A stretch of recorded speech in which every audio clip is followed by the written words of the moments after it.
আজকের রেসিপি হায়দ্রাবাদি পনির মশলা। তো এর জন্য আমি নিয়ে নিয়েছি 200 গ্রাম পনির, আর সেগুলোকে আমি এই বড় বড় একটু সাইজ করে কেটে নিয়েছি। এটা অবশ্য যে যেরকম খাবে সে ঠিক সেরকম সাইজ করে নেবে। তো আমার এরকম সাইজটা ভালো লেগেছে, আমি করে নিয়েছি। তারপর কড়াইতে আমি 2 চামচের মতো তেল দিয়েছি, তাতে পেঁয়াজ আর 5টা কাঁচা লঙ্কা আর 1 চামচ আদা রসুন বাটা, 20টে পুদিনা পাতা আর কিছু ধনিয়া পাতা দিয়ে আমি এটাকে ভেজে নিয়েছি। এটাকে গোল্ডেন ব্রাউন করিনি, মানে একটু সফট করে ভেজে নিয়েছি, কারণ এটাকে আমি পেস্ট করব। এবার কড়াইতে যে তেল ছিল সে তেলে আমি আরও 2 চামচ তেল দিয়ে নিয়েছি, আর পনিরগুলোকে একটু হলুদ লবণ দিয়ে ভেজে নেব, কারণ এগুলোকে হালকা ভাজতে হবে, খুব একটা বেশি নয়। আমার পনির ভাজা হয়ে গেছে, এগুলোকে আমি উঠিয়ে নিচ্ছি। এবারে আমি সম্বারে দিয়ে দিচ্ছি 2টো কাঁচা লঙ্কা, 1 টুকরো দারচিনি, 2টো এলাচ, 3টে গোলমরিচ। আর এই সম্বারে আমি এখন দিয়ে দেব পেস্টটা যে করেছিলাম, সেই পেস্টটা আমি এখন কড়াইতে দিয়ে দিচ্ছি। এটাকে একটু নেড়েচেড়ে ভেজে নেব।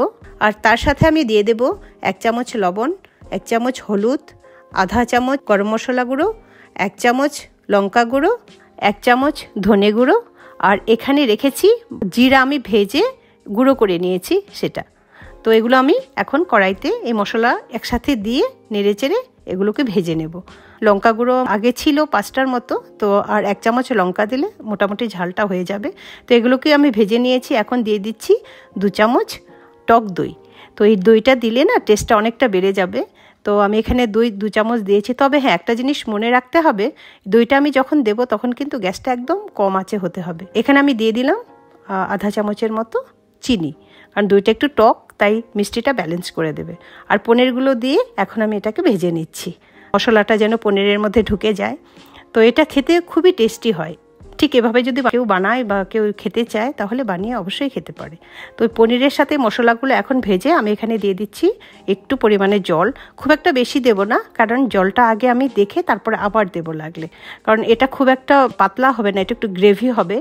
তো আমার মনে হচ্ছে আরেকটু লাগবে, তাই আমি একটু দিয়ে দিচ্ছি জল। তো এটাকে একটু ফুটতে দিতে হবে। এটা যখন ফুটে যাবে তখন এখানে আমি আবার দিয়ে দেব ক্রিম, ফ্রেশ ক্রিম। তো ফ্রেশ ক্রিম আমি আমুলের ফ্রেশ ক্রিমটা ইউজ করেছি। তো এটা দেওয়ার পরে দেখো কি সুন্দর একটা উপরে মনে হচ্ছে না ক্রিমি একটা ভাব এসে গেছে। তো এটা খুবই টেস্টি হয় খেতে।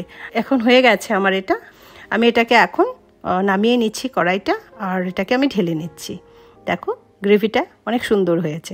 তো এখন এটার টেস্ট আরও বাড়িয়ে দেবে। এখন আমি যে প্রসেসিংটা করছি, তেলের মধ্যে আমি 1 চামচ বাটার দিয়েছি, তাতে আমি দেব কাশ্মীরি মরিচ, আমি 1 চামচের মতো দিয়েছি। তো এটা আমি এখন এটার উপরে ঢেলে দেব, তাতে কালারটা আরও সুন্দর আসবে।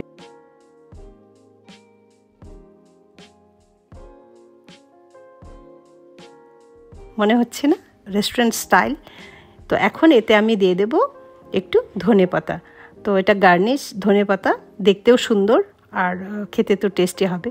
দেখো আমার হায়দ্রাবাদি পনির মশলা একদম রেডি। খেয়ে দেখতে হয় এটা কেমন হয়েছে। আর তোমাদের যদি এই রেসিপিটা ভালো লাগে অবশ্যই এভাবে বানিয়ে খাবে, আমার মনে হয় তোমাদেরও খুব ভালো লাগবে। তো আজকে রেসিপি এখানেই শেষ করছি। বাই।